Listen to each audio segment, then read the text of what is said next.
I feel good about our top folks in the race, and I think the next 2 weeks is going to reveal a lot about the candidates. I've learned that pressure brings out the best or the worst in candidates, and I think we're starting to see that right now.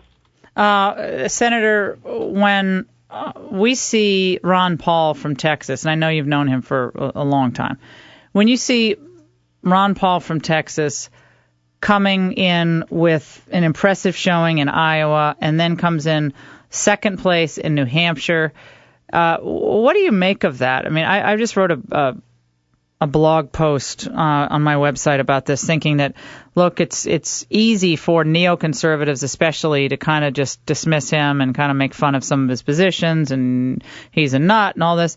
But do you think there are some lessons for the Republican Party in the rise of Ron Paul? Well, I'm glad you asked about it, because I think one of the things that's hurt the so-called conservative alternatives is saying derogatory things about Ron Paul. I don't agree with him on everything, but he's right about the out-of-control and unaccountable Federal Reserve. He's right about the need for limited constitutional government and the importance of individual liberty. And I really think the Republican who's going to win this thing, if they capture some of what Ron Paul has been talking about for years, and more we can see that what he's been talking about is true. Again, you don't have to agree with everything he's saying, but if the other candidates miss the wisdom in what he's saying about our monetary policy and limited government, then I think we'll see it's to their detriment, because the 20% or 25% or so that are supporting him are people that we need in the Republican Party. And a lot of them are libertarians, but they're our natural base, and we shouldn't ignore them.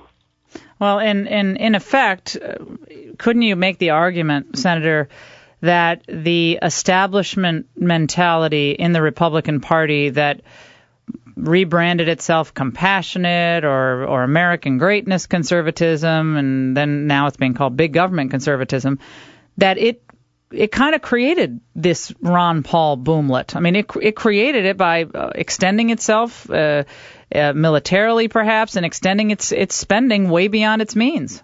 Yeah, you're exactly right. And if Republicans don't embrace a lot of these ideas, we're going to end up with a third party that essentially guarantees the Democrats are going to win. But the debate within the Republican Party that I'm comfortable with is between conservatives and libertarians.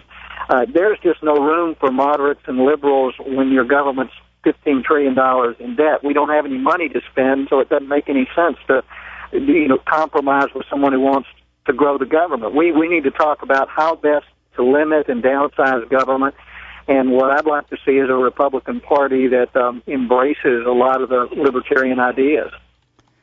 You're listening to the Laura Ingraham Show, and we have a lot of media types who listen to this broadcast, and I hope you just took note of what Jim DeMint said about Ron Paul and about that underlying philosophy of his of returning power to the people and moving toward a much more constitutionally based approach in our government. And again, not agreeing with everything he says on Iran or things that have been written about 9/11.